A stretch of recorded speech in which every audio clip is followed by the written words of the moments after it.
Good evening, everyone, and welcome to Conversations About God. This is my new segment from my show, A Sprinkle of Risk, and something that I've been guided to do. So here we are. I would like to say I hope everyone had a very Merry Christmas and are now starting to focus on, who you want to be in this new year. What version of yourself does it require, But yes, I pray that yesterday was a lovely day for you. Whether you were with family, friends, with yourself, I hope you were able to reflect on things that you are grateful for. I hope that you didn't forget the real reason for the season. I know that falls into religion for some people, but as for myself, it's just a way of life that has been there, that will be there, even when I didn't support it in my life. It was there. So being grateful for God's presence in your life and Jesus' presence in your life, in your spirit, and the birth of Jesus. Those many, many years ago, but yet the power, His love, His presence is still the same. So, yes, I pray that you had a great holiday.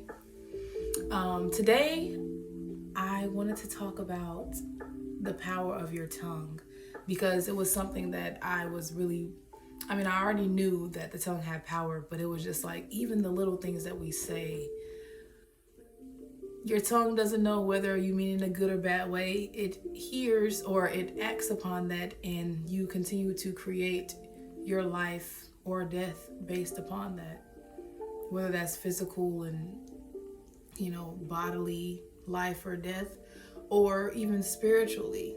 So for me, I was speaking over my day yesterday, and I was like, I hope I have a great day. I hope it's a beautiful day with my loved ones that I'm with and things like that. And I was like, if anything, bad news or conversations try to come to me, let it not even happen till tomorrow.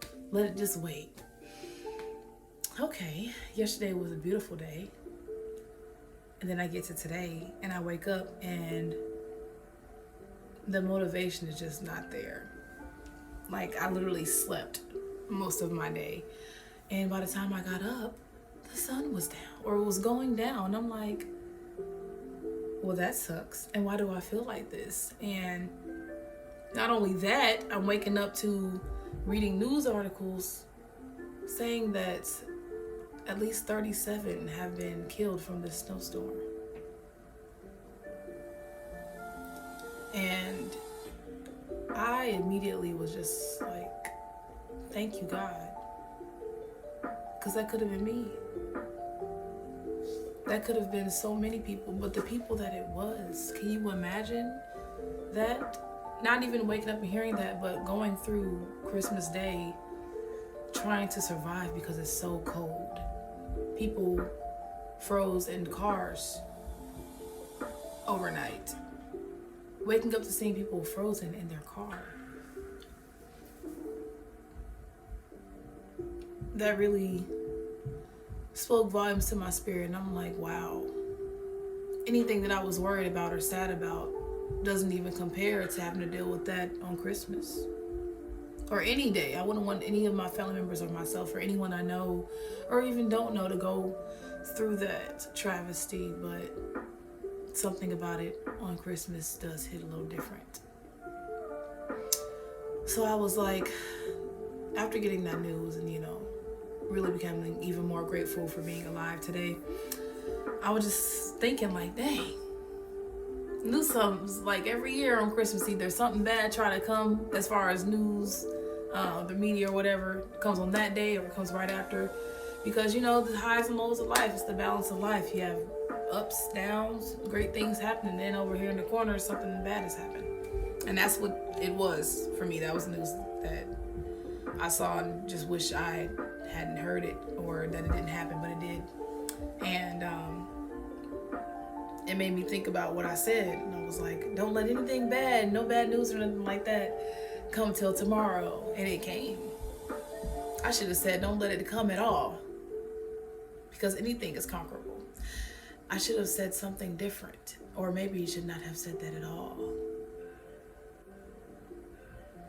So it made me think a little deeper. And I'm like, think about the stuff that we say every single day. Every single day. And we mean it in a different context, but we say it so much. Like when we laugh, we say, I'm weak. Or I would say, I'm cracking up. And I'm like, oh, Lord, I need to stop saying that. Because I feel like every time I say that, my back be cracking. Like, what's going on? But think about how many times you say, I'm weak or I'm dead. No, I'm not. Ain't nothing in me dead. None of that. And then think about how much you say it around like children. They don't know the difference. They might pick up as they grow, like, oh, they say that when they laugh, that's what they mean. But again, your tongue, your life, your body, your universe, it doesn't know the difference. Watch what you say. You want to add life into your days. Add life into your life. Health, energy, things positive. So when you say things, recognize what you're saying and be very specific. Because you never know what you're allowing to be brought into your life. You know, I could have never even seen that story of the 37 people, but I would still be praying for everyone to get through this winter storm. You know, but now that's something on my conscience where I'm like, oh, feeling even more down. I would have rather not have known about it, but still praying that they would have got through. Even if they did or if they didn't, that worry wouldn't be on my mind because I made room for life and for the strength of those who are dealing with it to get through it. You know, I'm not saying that I was the cause of that in any way or that I can change it all, because I can't. I'm not God. I'm not trying to be Him. But what I'm doing is advocating for when He says that there's power in our tongue. There's life and death in the tongue. And not always literal. Yeah. We have to be careful what we say. When you say you hate somebody, do you really hate them? Do you strongly dislike them? Maybe. But if it came to a moment where it was life or death and you had a chance to save that person from something, would you do it? For the most part, yeah, you would. Because you see a person suffering. You know, there's people that will say, no, I wouldn't. Mm-hmm. Well, the problem is, it's not them that you hate. It's somewhere in yourself. Because you should be able to look past that.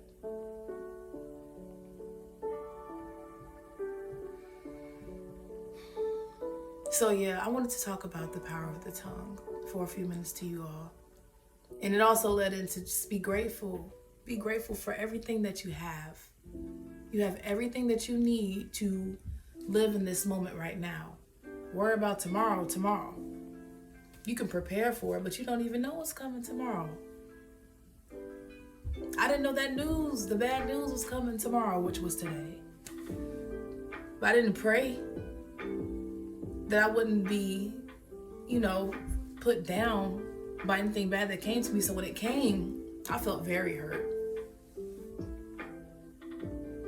And it was also because I was feeling bad about something else that didn't even surmount to that news.